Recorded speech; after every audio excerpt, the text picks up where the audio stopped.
नमस्कार, स्वागत है आपका आज की नई वीडियो में। तो आज हम राजस्थान के भूगोल के विषय में चर्चा करेंगे। यह क्लास राजस्थान की सभी भर्तियों के लिए उपयोगी रहेगी, विशेष रूप से रीट के विद्यार्थियों के लिए। तो आज हम पढ़ेंगे राजस्थान का भूगोल। यहाँ ध्यान देंगे, उन गांवों का सही संयोजन चुने जिनके नाम जून 2025 में रामसर साइट में जोड़े गए हैं। तो आपने इसके आंसर साथ साथ में देते रहना है और अपने देख लेंगे कौन सा भाग कहाँ है। तो यहाँ देखेंगे रामसर साइट की बात हो रही है। तो रामसर साइट क्या है? ये रामसर एक शहर है, रामसर शहर है जो कि ईरान में है। ईरान में विश्व की सबसे बड़ी झील है जिसका नाम कैस्पियन सागर है। कैस्पियन सागर विश्व की सबसे बड़ी झील और खारे पानी की सबसे बड़ी झील भी कौन सी है? कैस्पियन सागर। तो ये जो आपकी कैस्पियन सागर है, इसके दक्षिणी भाग में यहां पर ईरान में एक शहर पड़ता है जिसका नाम है रामसर। यहां पर 2 फरवरी 1971 को सम्मेलन होता है आर्द्र भूमियों के संरक्षण के लिए। आर्द्र भूमि जिसको हम नम भूमि भी कह देते हैं, इन भूमियों के संरक्षण के लिए एक सम्मेलन होता है और विश्व में जितनी भी आर्द्र भूमियां हैं उनके संरक्षण की बात होती है। तो ये होता है 2 फरवरी को, और इसी को ध्यान में रखते हुए 2 फरवरी का दिन है जो विश्व आर्द्र भूमि दिवस के रूप में मनाया जाता है। विश्व आर्द्र भूमि दिवस के रूप में मनाया जाता है। तो 2 फरवरी का।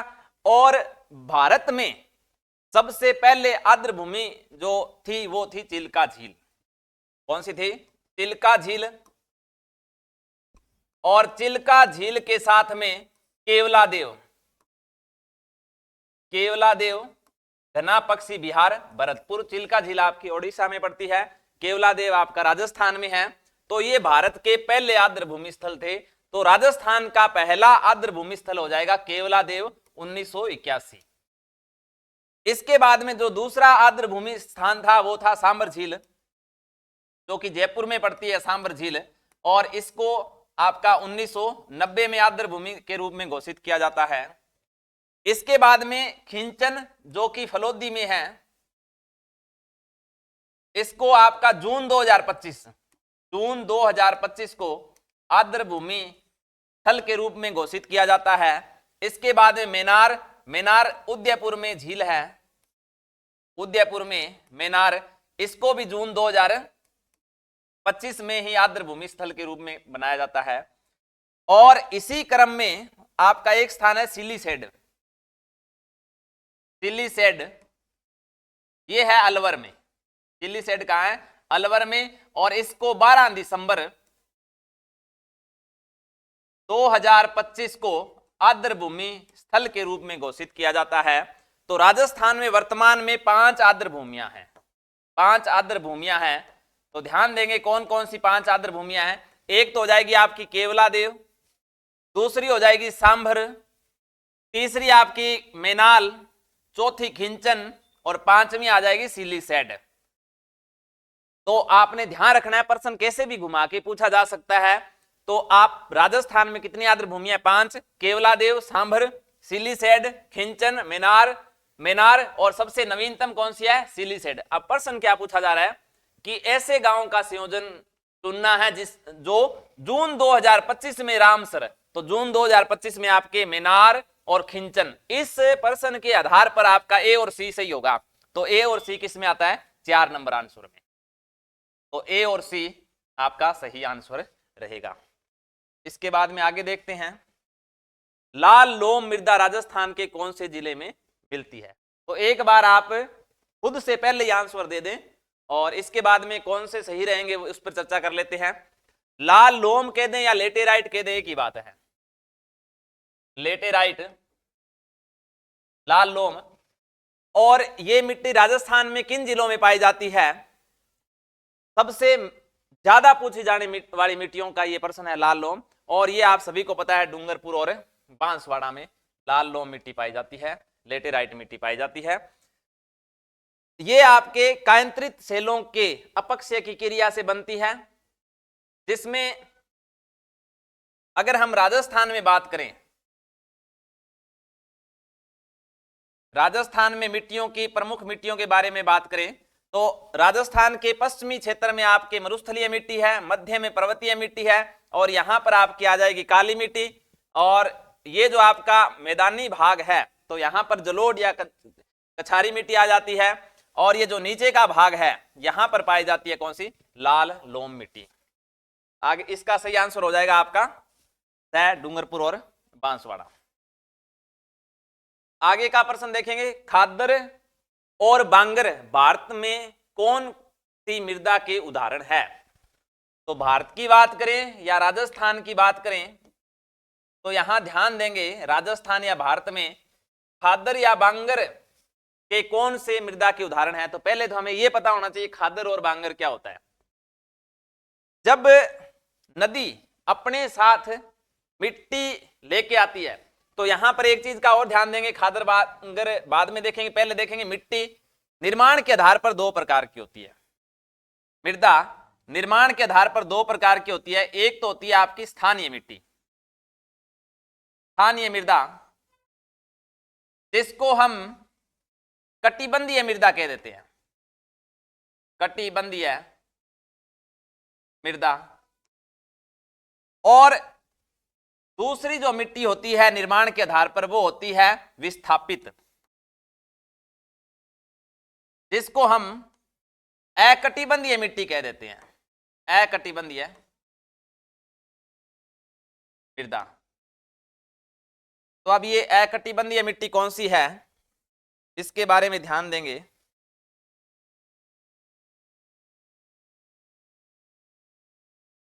स्थानीय मिट्टी, तो यहां देखेंगे कोई भी चट्टान है और उस चट्टान में अपक्षय की क्रिया होती है। अपक्षय की क्रिया, अपक्षय का मतलब होता है कि किसी भी चट्टान का कमजोर हो जाना। तो जो ऊपर की परत है ये कमजोर हो जाती है। जब ये परत कमजोर होती है तो इसमें ह्यूमस की मात्रा में वृद्धि होती है जीव जंतुओं वनस्पति के अवशेषों के मिलने से। तो ये स्थान विशेष पर मिट्टी बनती है, इसे हम बोल देते हैं कटिबंधीय मिट्टी,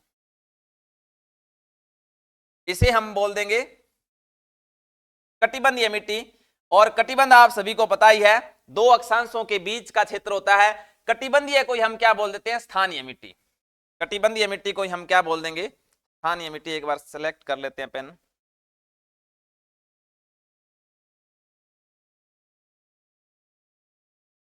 स्थानीय मिट्टी, तो एक स्थान विशेष पर बनने वाली मिट्टी को क्या बोलेंगे, स्थानीय मिट्टी या कटिबंधीय मिट्टी। और इसमें अपक्षय में जो चट्टान कमजोर हुई है, इसमें वनस्पति जीव जंतुओं के अवशेष मिलने से, ह्यूमस की मात्रा में वृद्धि होने से यह मिट्टी बन गई स्थानीय। और स्थानीय मिट्टी का सबसे बढ़िया उदाहरण है काली मिट्टी, काली मिट्टी। और जब यहां पर चाहे वो वायु के द्वारा हो, चाहे जल के द्वारा हो, चाहे हिम के द्वारा हो, एक स्थान से ये स्थान विशेष की मिट्टी विस्थापित होकर दूसरे स्थान पे जाके जाती है तो उसको बोल देते हैं विस्थापित मिट्टी या अकटिबंधीय मिट्टी। विस्थापित मिट्टी या अकटिबंधीय मिट्टी। और अगर ये जल के द्वारा जाती है तो इसको बोल देंगे जलोढ़। क्या बोल देंगे, जलोढ़। तो विस्थापित मिट्टी का सबसे बढ़िया उदाहरण है जलोढ़ मिट्टी, जलोढ़ मिट्टी।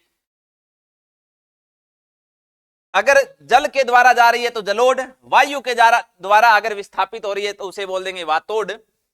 अब यहां पर आप ध्यान देंगे कि नदी के द्वारा, जल के द्वारा जा रही है इसलिए इसे बोलेंगे जलोढ़। तो इसमें इसका सही आंसर हो जाएगा जलोढ़। लेकिन आपने ये ध्यान रखना है, खादर और बांगर क्या होते हैं, जब नदी बह रही होती है तो नदी का वो स्थान जहां पर वर्तमान में भी निक्षेप हो रहे हैं, निक्षेप मतलब नवीनतम जलोढ़, नवीनतम जलोढ़ या नवीन जलोढ़ जो क्षेत्र होते हैं उसको बोलते हैं खादर।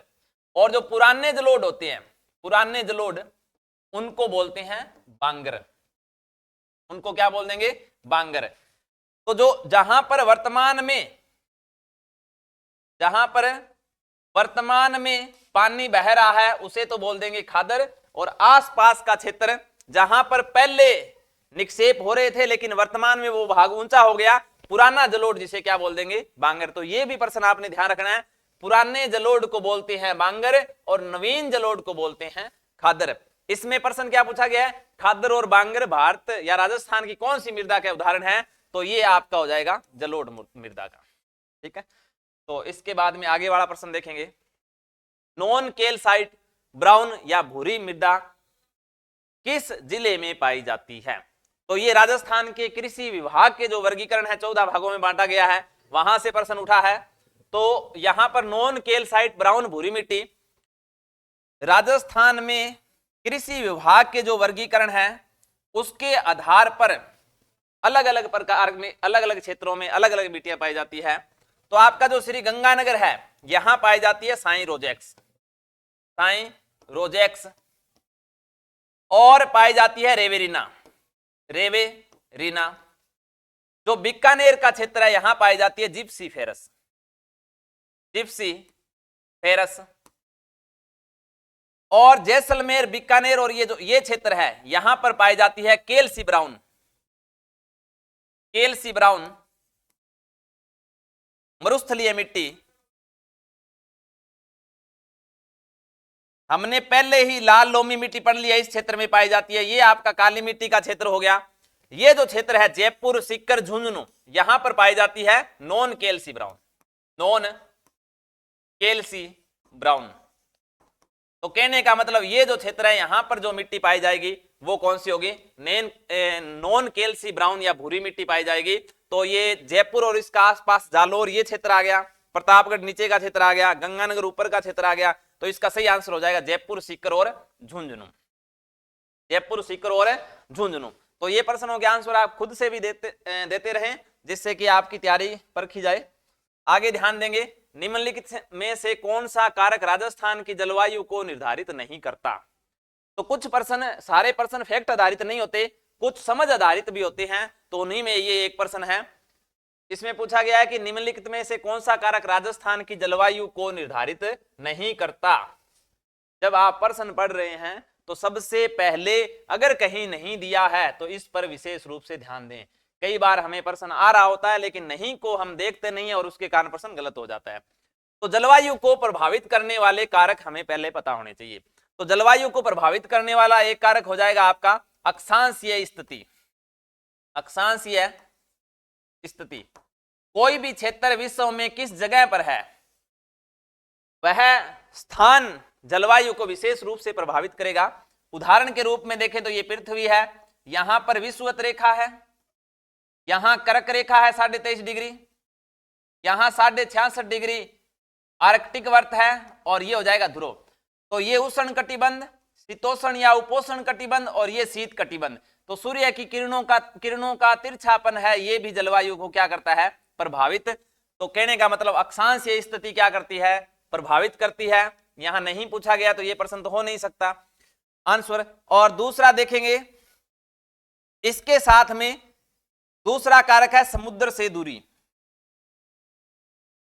जलवायु को प्रभावित करने वाला दूसरा कारक कौन सा हो जाएगा, समुद्र से दूरी। अगर यहां देखें भारत की बात करें या किसी भी समुद्रीय क्षेत्र की बात करें, जैसे जैसे समुद्र से दूरी बढ़ेगी वैसे वैसे आर्द्रता में कमी आएगी, वैसे वैसे क्या आएगी, आर्द्रता में कमी आएगी। तो समुद्र के पास वाले भाग जो होंगे वो आर्द्र भाग होंगे, आर्द्र, और जो आंतरिक भाग होंगे वो शुष्क भाग होंगे। इस प्रकार समुद्र से जैसे जैसे दूरी बढ़ेगी वैसे वैसे जलवायु भी क्या होगी, परिवर्तित होगी। तो ये भी जलवायु को प्रभावित कर रहा है, अक्षांशीय स्थिति भी कर रहा है। देशांतरीय स्थिति की बात करें तो पृथ्वी के ऊपर उत्तर से दक्षिण की ओर जो रेखाएं खींची जाती है काल्पनिक, वो होते हैं देशांतर। और जब पृथ्वी अपने स्थान पर घूम रही होती है, विषुवत रेखा, कर्क रेखा, मकर रेखा या उत्तरी ध्रुव, ये तो प्रभावित करते हैं, लेकिन देशांतर किसी भी रूप से जलवायु को प्रभावित नहीं करते। तो ये जो देशांतर है वो इसको प्रभावित नहीं करेंगे। भूमि की संरचना, तो भूमि किस प्रकार की है, ये भी जलवायु को प्रभावित करेगी।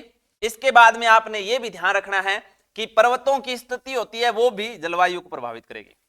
पर्वतों की स्थिति आपको पता होगा, राजस्थान के विशेष रूप से पश्चिमी राजस्थान में कम वर्षा का कारण, तो यहां पर अपने इसको हटा लेते हैं।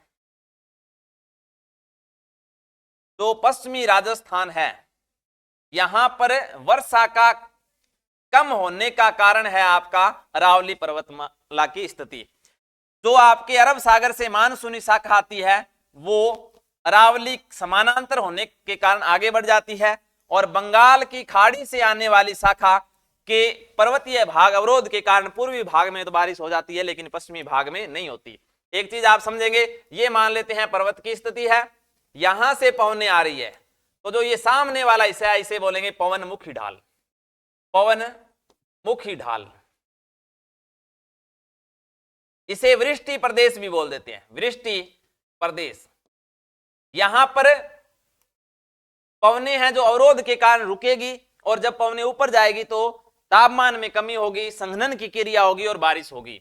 लेकिन जैसे ही पवनें आगे बढ़ेगी तो बिना किसी अवरोध के पवनें बहुत तेज गति से आगे निकल जाएगी। ये जो क्षेत्र होता है ये होता है पवन विमुखी ढाल, पवन विमुखी ढाल, पवन विमुखी ढाल, या इसे बोल देते हैं वृष्टि छाया प्रदेश, वृष्टि छाया प्रदेश। तो पश्चिमी राजस्थान में कम वर्षा का कारण है वृष्टि छाया प्रदेश। पर्वतों की स्थिति यानी जहां बरसात ज्यादा होगी वहां की जलवायु आर्द्र होगी, जहां कम बारिश होगी वहां की जो जलवायु है वो शुष्क होगी। तो पर्वतों की स्थिति भी क्या करती है, प्रभावित करती है। तो राजस्थान के पश्चिम भाग में कम वर्षा का कारण क्या है, वृष्टि छाया प्रदेश में होना। ये भी एक प्रश्न है तो ध्यान रखेंगे। तो इसमें अक्षांश की स्थिति प्रभावित करती है, समुद्र से दूरी करती है, भूमि संरचना करती है, लेकिन देशांतरीय स्थिति यहां प्रभावित नहीं करती, और नहीं पूछा गया तो इसका सही आंसर हो जाएगा देशांतरीय स्थिति।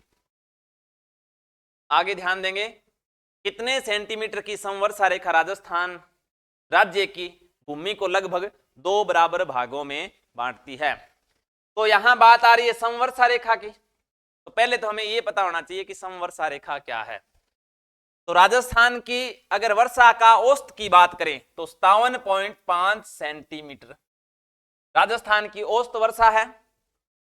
और समवर्षा की बात करें तो ये मान लेते हैं राजस्थान का एक प्रतीकात्मक मानचित्र है जिससे हम समझ सकते हैं। अब क्या है कि राजस्थान का कोई भी भाग है, मान लेते हैं ये भाग है, ये है, यहां पर जो वर्षा है वो एक समान है, इन स्थानों पर एक समान वर्षा है, और यहां पर वर्षा हो रही है 50 सेंटीमीटर, यहां पर भी 50 सेंटीमीटर है, यहां पर भी 50 है, यहां पर भी 50 है, यहां पर भी 50 है, यहां तो एक समान वर्षा वाले स्थानों को मिलाने वाली रेखा को बोलते हैं समवर्षा रेखा। इसी प्रकार एक समान तापमान को मिलाने वाली रेखा को हम बोलेंगे समताप रेखा, और एक समान दाब वाले स्थान को मिलाने वाली रेखा को बोलते हैं समदाब रेखा। अगर कोई रेखा एक समान ऊंचाई वाले स्थानों को मिला रही है तो उसे बोलेंगे समोच्च रेखा, समोच्च रेखा। अब हमारा प्रश्न ये है कि समवर्षा रेखा बतानी है, और वो वर्षा रेखा समवर्षा रेखा बतानी है जो राजस्थान को 2 बराबर भागों में बांटती है। इसके साथ में कुछ और प्रश्न है वो भी देख लेते हैं कि राजस्थान को 2 भागों में बांटने वाली समवर्षा रेखा है 50 सेमी समवर्षा रेखा। यहां पर है अरावली और ये है मरुस्थल। तो मरुस्थल और अरावली को जो रेखा बांट रही है, एक समान भागों को मिला रही है, उसको बोलते हैं 40 सेमी समवर्षा रेखा। तो यहां पर हमने 40 सेमी रखा, इसका मतलब ये जहां से भी रेखा गुजर रही है वहां सभी जगह पर 40 सेंटीमीटर वर्षा होती है। यहां पश्चिम में आ गया मरुस्थल, और मरुस्थल को 2 भागों में बांटने वाली रेखा हो जाएगी 25 सेमी वर्षा रेखा। और जो 10 सेमी वर्षा रेखा है वो आपके रेड क्लिफ के सहारे केवल और केवल जैसलमेर में है। 10 सेंटीमीटर समवर्षा रेखा ये है आपके केवल जैसलमेर में। तो यहां से आप ध्यान देंगे कि 25 सेमी समवर्षा रेखा है वो मरुस्थल को 2 भागों में बांटती है, 40 सेमी समवर्षा रेखा है वो अरावली को मरुस्थल से बांटती है, 50 सेमी समवर्षा रेखा है वो राजस्थान को दो भागों में बांटती है। तो हमारा यही प्रश्न है कि दो बराबर भागों को राजस्थान में बांटने वाली समवर्षा रेखा कौन सी है, तो ये हो जाएगा 75 सेमी वर्षा रेखा। 25 सेमी किसको बांटती है, मरुस्थल को दो भागों में बांटती है। और 100 सेमी वर्षा रेखा, ये ध्यान रखेंगे एक परीक्षा में पूछा गया प्रश्न है, 100 सेमी वर्षा रेखा आपके चावल व गेहूं उत्पादन क्षेत्रों को बांटती है 100 सेमी वर्षा रेखा। 25 सेमी मरुस्थल को दो भागों में बांटती है, शुष्क मरुस्थल और अर्ध शुष्क। और इस प्रश्न का सही आंसर क्या हो जाएगा आपका 50 सेमी समवर्षा रेखा। आगे वाला प्रश्न देखेंगे, राजस्थान में पश्चिमी विक्षोभ के कारण होने वाली वर्षा किस नाम से जाना जाता है, निम्न में से उपयुक्त। तो ये सामान्यतः सभी को पता है, पश्चिमी विक्षोभ से होने वाली वर्षा को मावठ कहते हैं। शीतकाल में विशेष रूप से दिसंबर के लास्ट में या जनवरी में रबी की फसल के लिए लाभदायक, विशेष रूप से गेहूं के लिए अत्यधिक उपयोगी गोल्डन ड्रॉप्स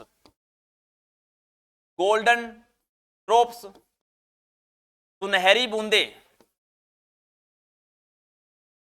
जिन्हें हम क्या बोल देते हैं, मावठ। तो मावठ को किस नाम से जानते हैं, सुनहरी बूंदे या फिर गोल्डन ड्रॉप्स भी कह देते हैं। इसका मावठ का होने का कारण क्या है, पश्चिमी विक्षोभ। और जो पश्चिमी विक्षोभों से जो राजस्थान या उत्तरी भारत में, जिसमें राजस्थान भी शामिल है, वर्षा होती है, जिसे हम क्या बोलते हैं, मावठ। और पश्चिमी विक्षोभ मावठ जब उत्तरी भारत में होती है तो उसका जो स्रोत है, पानी का जो स्रोत है, वो है भूमध्य सागर। तो यहां देखेंगे विश्व में ये आपका भूमध्य सागर है, ये अफ्रीका। एक बार प्रतीकात्मक रूप से देखेंगे, अरब प्रायद्वीप विश्व का सबसे बड़ा भारत, ये हिमालय आ गया आपका। तो यहां से पश्चिमी विक्षोभों के साथ जो हवाएं भारत की तरफ आती है, ये पवने विषुवत रेखा भूमध्य सागर से आर्द्रता ग्रहण करते हैं और हिमालय के दक्षिण भाग में या उत्तरी भारत में सर्दियों में जो वर्षा होती है जनवरी विशेष रूप से, उसे हम बोलते हैं मावठ। और उसका कारण क्या है, पश्चिमी विक्षोभ। इसका कारण क्या है, पश्चिमी विक्षोभ। तो सीधा सा प्रश्न है, सभी को पता है, बिल्कुल आसान सा प्रश्न है। दो चीजें ध्यान रखेंगे, मावठ किस कारण होती है, पश्चिमी विक्षोभों से, उत्तरी भारत में होती है जिसमें राजस्थान भी शामिल है।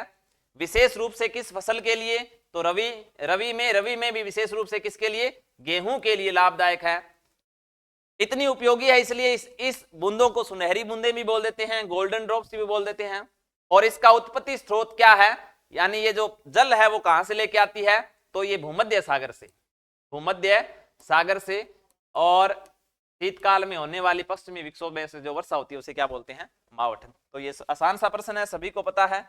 विशेष रूप से ध्यान रखें कि बिल्कुल आसान प्रश्न कभी गलत नहीं होने चाहिए। जब आसान प्रश्न गलत होते हैं तो हम लाखों से पिछड़ते हैं। तो ऐसे प्रश्नों को विशेष रूप से पढ़ते हुए ध्यान से आंसर दें। गगधर उच्च भूमि क्षेत्र राजस्थान के किस भौतिक प्रदेश में स्थित है, तो ये भौतिक प्रदेश से प्रश्न है। और ये कौन से प्रदेश में है, तो एक बार देखेंगे। राजस्थान के भौतिक प्रदेशों की बात करें तो राजस्थान के भौतिक प्रदेशों को सबसे पहले बांटा था टी.एच. हेंडले ने। और जो मुख्य भौतिक प्रदेश है, तो उसमें आपके पश्चिम में मरुस्थलीय भाग, जिसको हम थार का मरुस्थल भी कह देते हैं, या हम एक शब्द बोलें तो मरुस्थल। मध्य में जो आपका भाग आ जाता है, इसको हम अरावली नाम से जानते हैं, अरावली। और यहां पर आपका जो भाग है इसको बोल देंगे मैदानी भाग। और जो ये दक्षिणी पूर्वी भाग है ये हो जाएगा पठारी। अगर इनके बात करें इसमें प्रमुख क्षेत्र, तो मरुस्थल को दो भागों में बांटा जाता है। एक हो जाता है शुष्क, एक है अर्धशुष्क।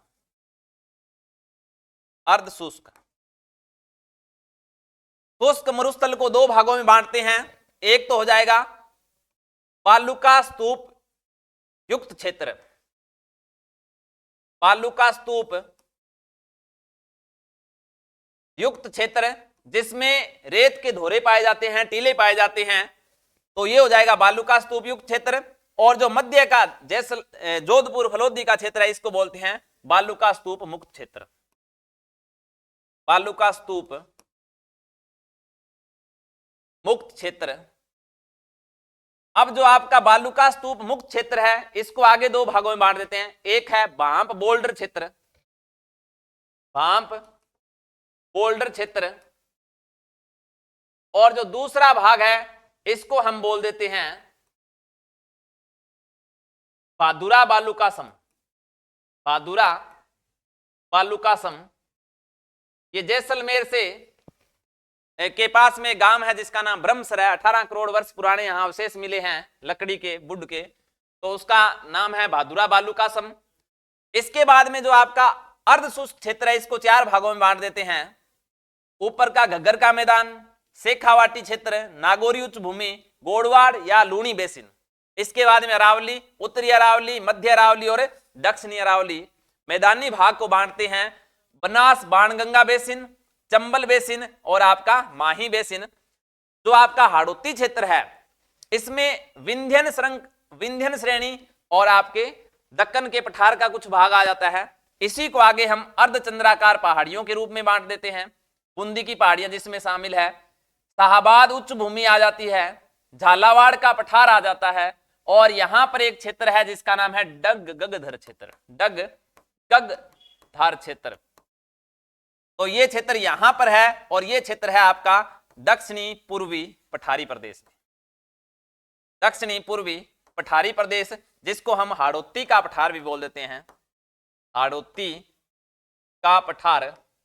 प्रश्न क्या पूछा गया है कि डग गगधर उच्च भूमि क्षेत्र राजस्थान के किस भौतिक प्रदेश में है?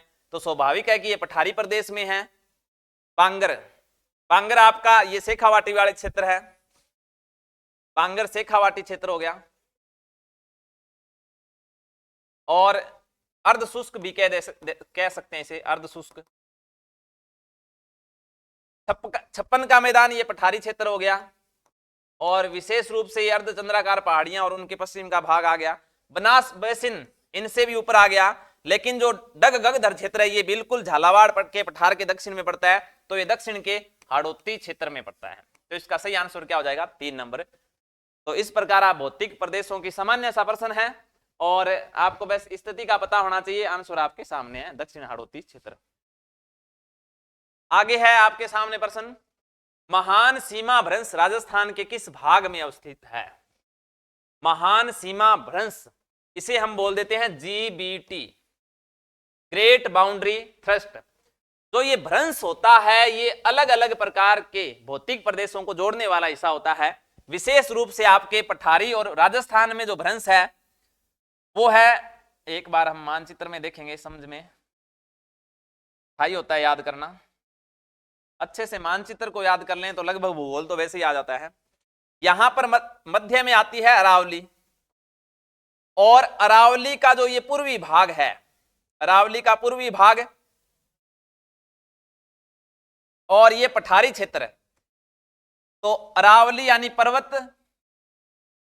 और ये हाड़ौती का पठार यानी पठार, इन दोनों भागों को जोड़ने वाला जो भ्रंश है इसको बोलते हैं GBT, मेन बाउंड्री थ्रस्ट, या फिर हम इसको बोलते हैं महान सीमा भ्रंश, महान सीमा भ्रंश।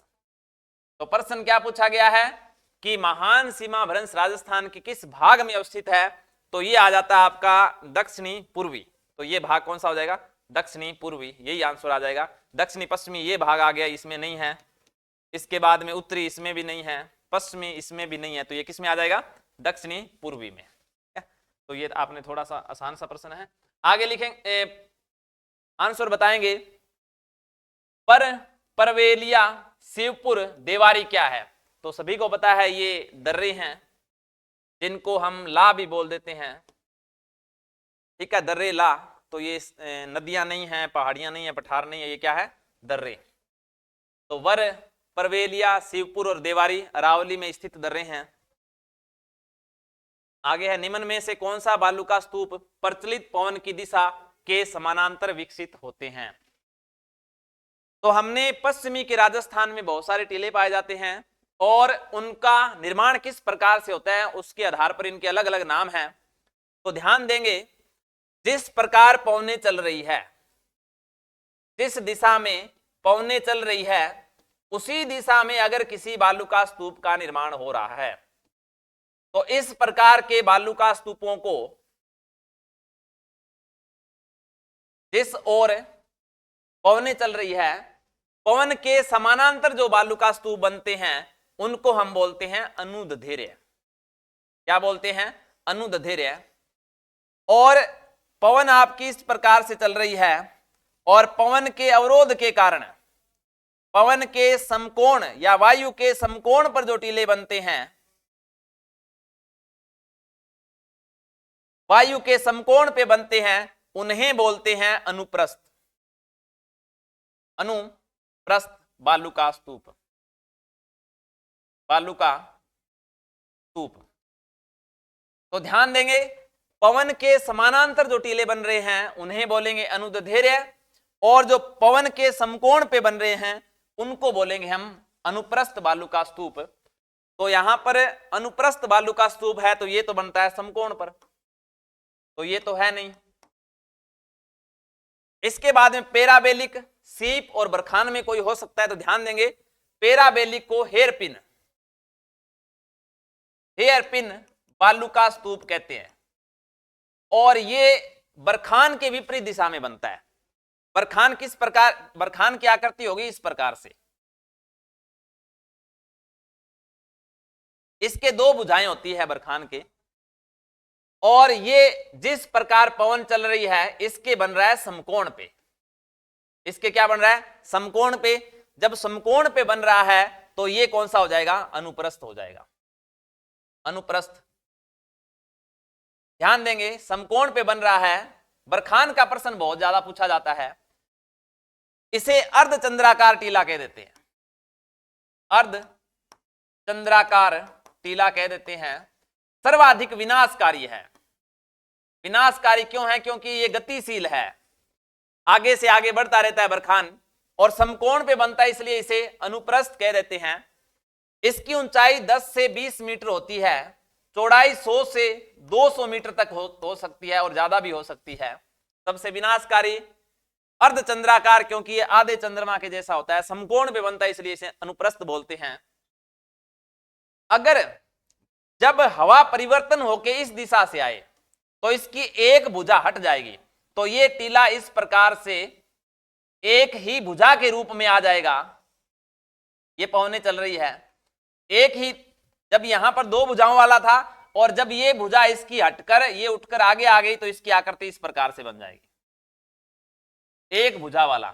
तो जब पवनें इस प्रकार से इसके समानांतर चल रही है, एक भुजा रह जाती है, उसको हम बोलते हैं सीप बालू का स्तूप। दो भुजा वाला अर्धचंद्राकार बरखान, और जब इसकी एक भुजा रह जाती है तो इसे बोलते हैं सीप, और ये हवा के क्या बन रहा है? समानांतर बन रहा है, तो इसे बोलेंगे अनुदैर्ध्य, अनुदैर्ध्य। अब अपना प्रश्न क्या है कि कौन सा बालू का स्तूप? तो ये अलग अलग बालू का स्तूप बता रखे हैं।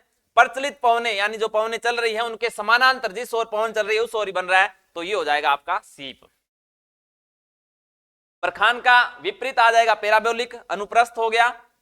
बरखान भी अनुप्रस्थ हो गया, अनुप्रस्थ है ही, आपको पता चल गया, जो समकोण पे टीले बन रहे हैं। और इसका सही आंसर कौन सा हो जाएगा? सीप, जो कि अनुदैर्ध्य है या फिर पवनों के क्या है? समानांतर बन रहे हैं। इसके बाद में ध्यान देंगे आगे कौन सा प्रश्न है, तो देखेंगे सूची 1 और सूची 2 को मिलान करें।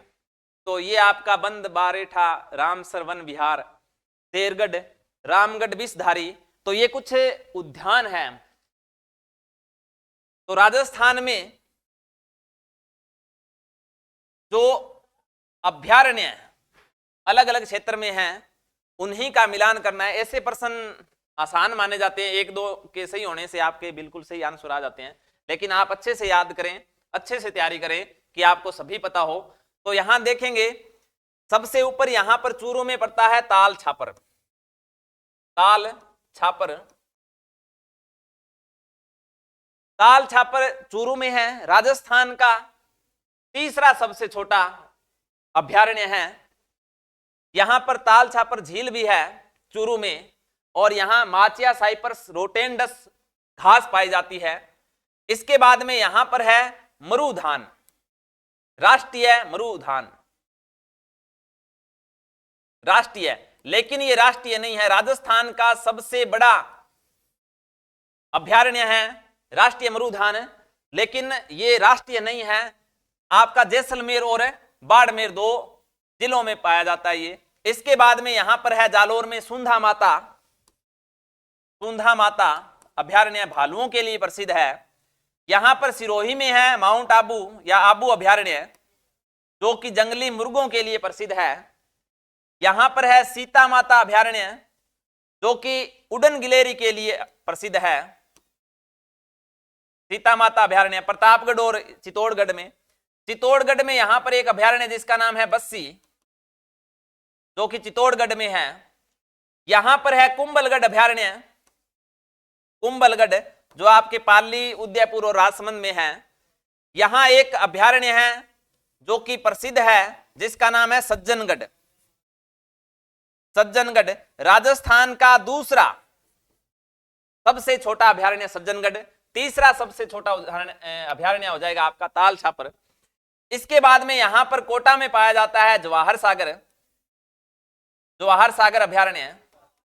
यहां पर 12 में जो अभयारण्य है उसका नाम है शेरगढ़ अभयारण्य, शेरगढ़, जो कि सांपों की शरण स्थली के रूप में जाना जाता है। शेरगढ़ अभयारण्य 12 में है।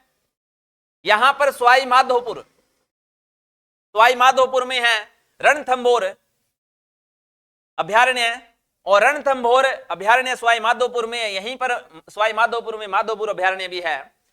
करौली और धौलपुर में करौली अभयारण्य है। यहां पर धौलपुर में राम सागर वन विहार अभयारण्य धौलपुर में है। इसके बाद में केवलादेव भरतपुर में है, केवलादेव घना पक्षी विहार भरतपुर में है।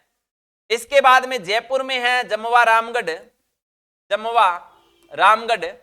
यहां पर बूंदी में है बंद बारेठा, बंद बारेठा। तो ये प्रमुख अभयारण्य हैं, अच्छे से याद रखें। तो एक दो अभयारण्य आपको याद होते हैं तो ऐसे मिलान करने वाले प्रश्न आसान हो जाते हैं। तो यहां पर अगर रामगढ़ विषधारी की बात करें, रामगढ़ विषधारी की बात करें तो रामगढ़ विषधारी है बूंदी में। तो रामगढ़ विषधारी कहां हुआ? बूंदी में है। तो पहले का यहां पर आंसर 1 है, रामगढ़ विषधारी बूंदी। शेरगढ़ 12 में है, राम सागर वन विहार धौलपुर में है, और बंद बारेठा भरतपुर में है। बंद बारेठा भरतपुर में है, तो यहां ध्यान देंगे। पहले का हो जाएगा 2, दूसरे का हो जाएगा 4, तीसरे का हो जाएगा 3, और चौथे का हो जाएगा 1। तो पहले का 2 किस में आ रहा है? तो यहां पर आ रहा है 2, दूसरे का 4, तीसरे का 3, और ये इसका हो जाएगा बी वाला आंसर सही हो जाएगा। तो ये आपने ध्यान रखना है। इस प्रकार के प्रश्न आसान होते हैं, यहां पर एक का मिलान हो जाता है तो बाकी आंसर अपने आप आ जाते हैं। तो ध्यान रखेंगे। बंद बारेठा भरतपुर, रामगढ़ राम सागर वन विहार आपका आ गया धौलपुर में, शेरगढ़ 12 में, रामगढ़ विषधारी बूंदी में। आगे की प्रश्न की तरफ जाएंगे। राजस्थान में अरावली पर्वत श्रृंखला का विस्तार किस दिशा में है? बिल्कुल आसान सा प्रश्न है, जल्दी से आंसर बता दें। तो यहां पर अगर हम बात करते हैं राजस्थान की, किसी भी मानचित्र के ऊपर की तरफ उत्तर होता है, नीचे दक्षिण, और दाईं ओर पूर्व होता है, और बाईं ओर पश्चिम होता है। अरावली की इस प्रकार दिशा है, तो ये हो जाएगा दक्षिण पश्चिम से उत्तर पूर्व, दक्षिण पश्चिम से उत्तर पूर्व। इसका सही आंसर क्या हो जाएगा? लेकिन आपने यहां पर ध्यान देना है, अगर पूछ ले यहां पर विस्तार दिशा के अलावा कोण भी दे देते हैं कई बार।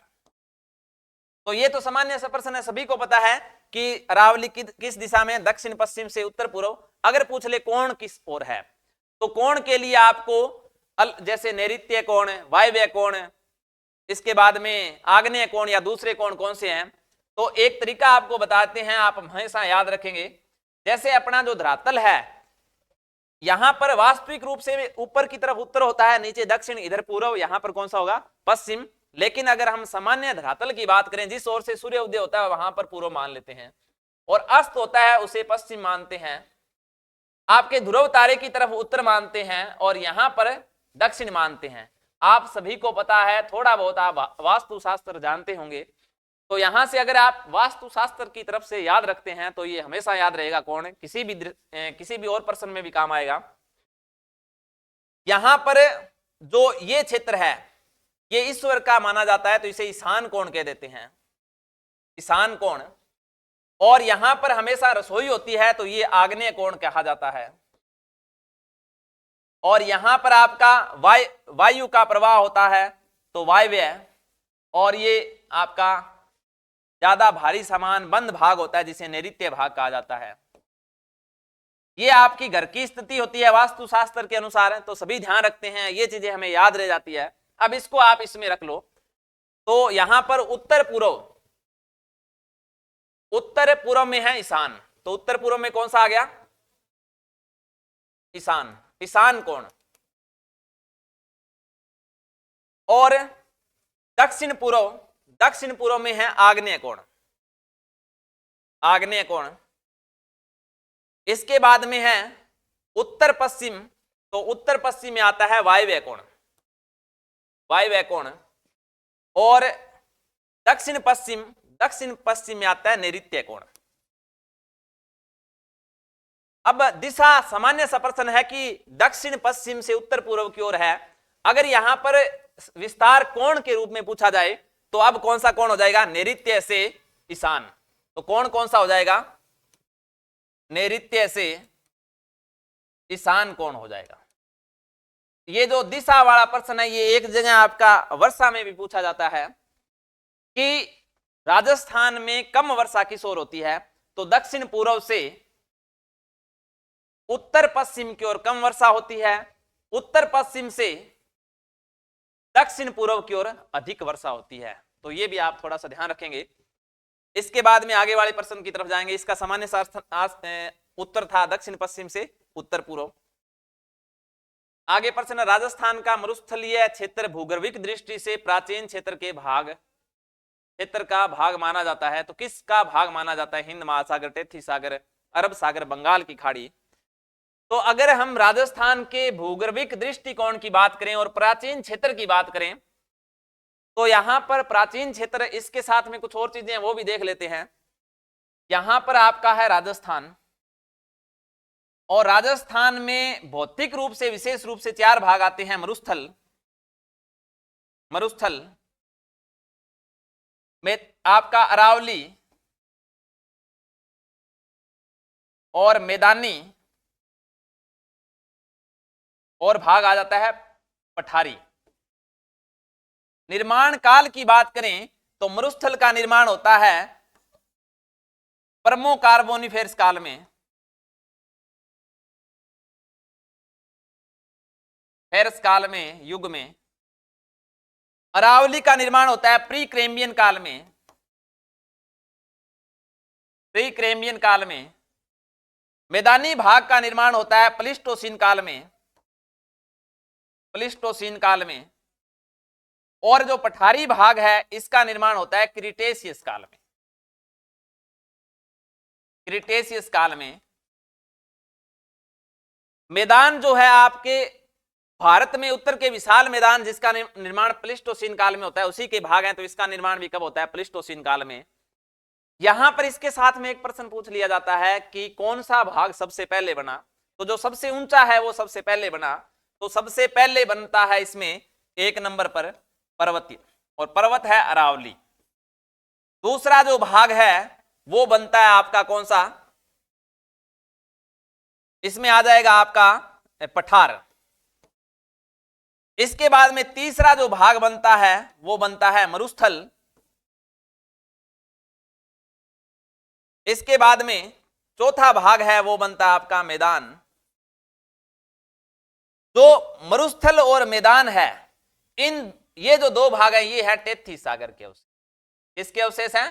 टेथीस सागर के।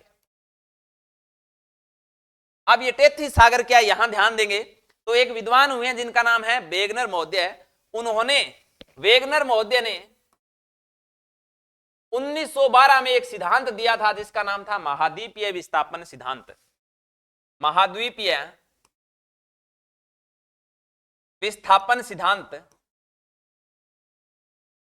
अब महाद्वीपीय विस्थापन सिद्धांत के तहत उन्होंने एक कल्पना की थी कि जो पूरी पृथ्वी है उसमें जो स्थल भाग है, इस स्थल भाग को इन्होंने नाम दिया पेंजिया। इसके चारों ओर जो सागर जलीय भाग है, इस जलीय भाग का नाम दिया, यानी समुद्री भाग का नाम दिया पेंथालासा। जो पेंजिया है इसके दो भाग माने जाते हैं। उत्तर का जो भाग है इसका नाम दिया अंगारालैंड, जिसे लोरेसिया भी कह देते हैं, लोरेसिया। और जो दक्षिण का भाग है इसे बोलते हैं गोंडवाना लैंड, गोंडवाना लैंड। जो बीच का ये आपका भाग है इसको नाम दिया टेथीस सागर। अब ये जो टेथीस सागर है ये भूसंति है। क्या है? भूसंति। और कोबर का जो सिद्धांत है भूसंति का वो इसको स्पष्ट करता है। तो भूसंति टेथीस सागर, मरुस्थल का निर्माण समुद्र के पीछे हटने से होता है और मैदान का निर्माण नदियों के निक्षेप, जलोढ़ निक्षेप से होता है। तो यहां पर देखेंगे ये हो गया भाग दक्षिणी अमेरिका, ये अफ्रीका, ये भारत और ये ऑस्ट्रेलिया। तो भारत, ऑस्ट्रेलिया, अफ्रीका और ये आपका दक्षिणी अमेरिका, ये है गोंडवाना लैंड के हिस्से। किसके हैं? गोंडवाना लैंड के। तो भारत का कोई भी भाग होगा वो गोंडवाना लैंड का हिस्सा होगा। जैसे पर्वत और पठार किसके आएंगे? गोंडवाना लैंड के। और मरुस्थल और मैदान किसके अवशेष हैं? टेथीस सागर के। तो राजस्थान का मरुस्थल क्षेत्र भूगर्भिक दृष्टि से किस प्राचीन क्षेत्र के भाग माने जाते हैं? तो ये टेथीस सागर के भाग। इसके बाद टेथीस वाला राजस्थान का आकार किस प्रकार का है? तो आकार बिल्कुल आसान सा प्रश्न है, आकार देख लेते हैं कैसा है। ये राजस्थान है और राजस्थान में अगर देखें तो ये 4 भुजाएं बनती है। तो 4 भुजाएं जिसकी होती है उसमें होती है। अगर इनकी भुजाओं की दूरी एक जितनी होती तो ये समकोणीय चतुर्भुज होता, लेकिन ये कैसी है? विषम है, तो इसे बोलेंगे विषम कोणीय चतुर्भुज। तो इसका सही आंसर क्या हो जाएगा? विषम कोणीय चतुर्भुज। इसे टी.एच. हेडली ने